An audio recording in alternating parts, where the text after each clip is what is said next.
Assalamualaikum warahmatullahi wabarakatuh. Oke, sebelumnya perkenalkan dulu, nama saya Isma Helena Pusatja. Saya mahasiswi dari ITIB Siliwangi, prodi Bahasa Inggris. Baik Bu, saya ada tugas dari mata kuliah kewirausahaan untuk mengobservasi atau mewawancara suatu produk atau bisnis. Nah, kali ini saya ingin mewawancara produk Ibu. Apakah Ibu bersedia? Ya, insya Allah. Terima kasih Bu. Oke, sebelumnya mungkin Ibu perkenalan dulu, dan mungkin saya tahu juga Ibu alumni dari ITIB Siliwangi ya Bu? Ya, alhamdulillah saya juga alumni dari waktu itu masih STKIP Siliwangi ya. Belum menjadi ITIB ya? Belum menjadi ITIB. Ya. Lulusan tahun berapa ya Bu? Lulusan tahun 2014. Jadi saya masuknya 2010. Sama mungkin Ibu juga jurusan Bahasa Inggris juga. Masih sekuliah. Ya. Oke, baik, bisa dimulai dari pertanyaan pertama. Kapankah Ibu memulai bisnis Al-Faznah Hijab ini Bu?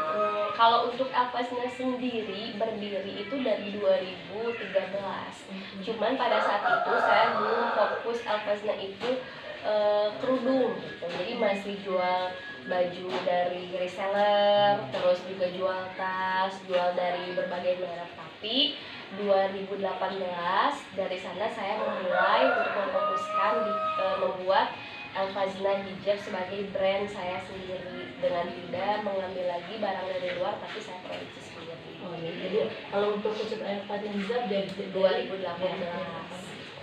Oke, selanjutnya apa sih alasan Ibu untuk memilih Al-Faznah atau kerudung gitu Ibu? Kenapa nggak baju atau mungkin aksesoris yang lain gitu Bu? Karena sebelumnya saya riset pasar. Dulu ibu-ibu tuh kadang gini ya, yang saya rasakan mereka itu lebih seneng koleksi kerudung banyak walaupun bajunya satu gitu. Yeah. Jadi karena target pasar juga kebanyakan ibu muda seperti saya, juga ada anak kuliahan gitu. Jadi di sana memotivasi saya untuk buat produk kerudung, khusus di kerudung gitu. Saya juga merasakannya Bu. Bajunya apa tapi kerudung itu tetap Ya, gitu. gitu. Jadi kerudungnya banyak. Oke Bu, untuk modal nih Bu, berapakah modal awal dari usaha ini dan mungkin dari mana itu asalnya Bu? Modal pertama itu saya golangkan tuh 500.000 ya, itu dari suami saya. Saya golangkan sampai ya alhamdulillah sekarang sedikit demi sedikit walaupun tidak banyak dan belum menjadi brand terkenal, semakin lama semakin banyak. Oke, untuk pemasaran Ibu, bagaimana cara Ibu memasarkan produk Ibu? Apakah mulai Ibu buka kios atau bagaimana? Kalau saya kan dulu memang belum punya tempat, terus juga belum punya pegawai, jadi saya menggunakan media sosial untuk sebagai media pemasarannya. Semacam online shop gitu Ya, online shopnya. Jadi saya memfokuskan di Instagram dan juga Facebook. Untuk selanjutnya, jenis kerudung apa Ibu yang menjadi unggulan atau menjadi yang paling diminati Nah, konsumen? ini yang saya pakai, ini adalah salah satu kerudung instan, segitiga instan, di mana saya terinspirasinya ini, saya sebagai ibu yang rempong, banyak ya ada anak, jadi pengen terlihat rapi tapi simple instan. Jadi ini yang paling diminati, square instan. Oh, itu jadi setiap produk punya nama ya? Ya, ada namanya. Walaupun sekarang alhamdulillah banyak juga yang diminati produk-produk saya yang lain gitu, bukan hanya modelnya aja. Untuk selanjutnya, apakah ada strategi khusus dalam memasarkan produk Ibu? Oh, banyak sekali. Salah satunya iklan endorsement, kemudian membuat katalog foto sedemikian rupa, menggunakan jasa model sehingga di feed Instagram itu terlihat lebih menarik, dan juga saya mengikuti beberapa pelatihan bisnis online. Jadi Ibu pernah mengikuti gitu? Ya, sampai saat ini masih mengikuti, memiliki forum bisnis gitu, forum bisnis.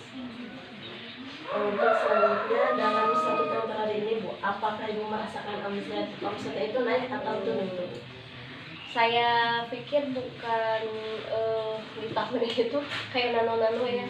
Di awal turun, ketika kemarin Idul Fitri ya karena naik lagi gitu. Jadi memang sekarang kan masih masa pandemi, di mana orang-orang belum terlalu butuh dengan fashion kerudung karena mereka di rumah aja. saja. Makanya sebenarnya masih dipikirkan strategi juga untuk mikirin omset lebih meningkat lagi. Tapi kalau misalnya ditanya omset naik turun, menurut saya masih stabil gitu, tidak naik tidak turun, masih ada di titik yang aman, walaupun belum bisa menaikkan lagi ke level yang lebih tinggi gitu.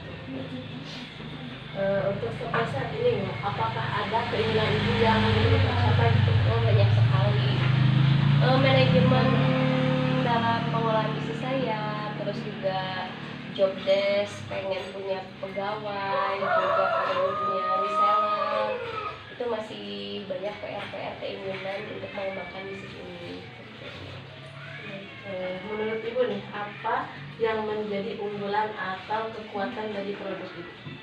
Kekuatannya adalah saya ingin memperlihatkan bahwa ibu-ibu itu tidak kuelen, penampilannya itu tidak gitu-gitu aja. Mereka juga bisa terlihat cantik walaupun di rumah saja, bersama suami, bersama anak. Dan juga saya ingin memperlihatkan bahwa berpakaian syar'i itu yang sederhana, tidak berlebihan, dan cukup menutup memang yang harus ditutup, jadi tidak berlebihan, tidak malah jadi tabarus gitu. Jadi itu menurut saya poin plus dari produk saya ini. Jadi tidak ada unsur-unsur yang memang berlebihan gitu. Produknya dipilih semua, bisa dipakai kapan aja, di mana aja gitu.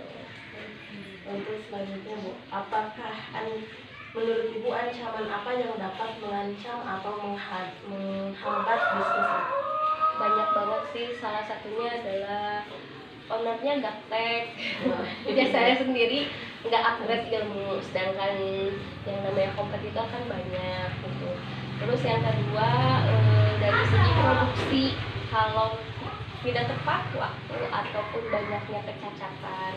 Dan sampai saat ini juga saya baru menemukan lagi satu penjahit yang baru. Jadi dari 2018 itu udah beberapa kali ganti penjahit. Ganti karena memang ada yang bagus tapi tidak cepat, ada yang cepat tapi tidak bagus, kurang teliti. Maka alhamdulillah sekarang ketemu lagi sama salah seorang, mudah-mudahan langgeng dan bisa dipercaya waktu itu. Hambatannya itu sih. Untuk kendala nih Bu, apakah ada kendala yang dihadapi Ibu saat pemasaran atau produksi? Banyak sekali. Salah satunya kalau dalam pemasaran itu adalah kurang konsisten dalam membuat konten. Nah, kan karena saya di sosmed ya, Bu, setiap hari harus ada. Sedangkan saya masih mengerjakan sendiri, gitu, masih editing sendiri, belum mempunyai karyawan khusus untuk di konten gitu. Kalau admin udah ada beberapa orang yang masuk dan sekarang lagi kosong juga, mau mencari lagi gitu. Terus kalau untuk di produk, cacat produk itu yang jadi hambatan besar ya, atau ketidaksamaan persepsi antara saya dan penjahit. Ya dipikirkannya seperti A, ternyata datang sampel bagus, setelah sampel udah oke, ternyata tidak sesuai sampel. Akhirnya menjadi produk grade B. Jadi tidak sesuai ekspektasi. Untuk yang terakhir nih Bu, apa sih harapan Ibu untuk kedepannya dalam bisnis Elfazna ini? Harapannya sih saya ingin menjadikan Elfazna ini menjadi salah satu bisnis yang bisa bermanfaat bagi orang lain. Salah satunya ya di sini ingin memberdayakan ibu-ibu yang memang bisa sambil ngomong anak, bisa sambil kerja. Terus juga sih juga wilayah santri, saya juga ingin memberdayakan para lulusan santri yang mencari kerja tapi masih pengen mengaji, masih bisa bekerja ini sambil mengaji dengan membantu saya. Terus ingin juga memberikan edukasi kepada para muslimah semuanya bahwa berhijab itu tidak usah berlebihan. Berhijab itu ya seperti inilah gitu, berhijab itu tidak usah yang segala dipakai dan lain sebagainya. Bahwasanya wanita sederhana itu akan tampak kecantikannya gitu, Sederhana tertutup aurat ya gitu. Jadi mudah-mudahan itu yang bisa terwujud. Ya mudah-mudahan itu harapan Ibu semua terwujud ya. Amin. Oke, baik, terima kasih Bu atas waktunya, atas waktunya juga. Terima kasih. Wassalamualaikum warahmatullahi wabarakatuh.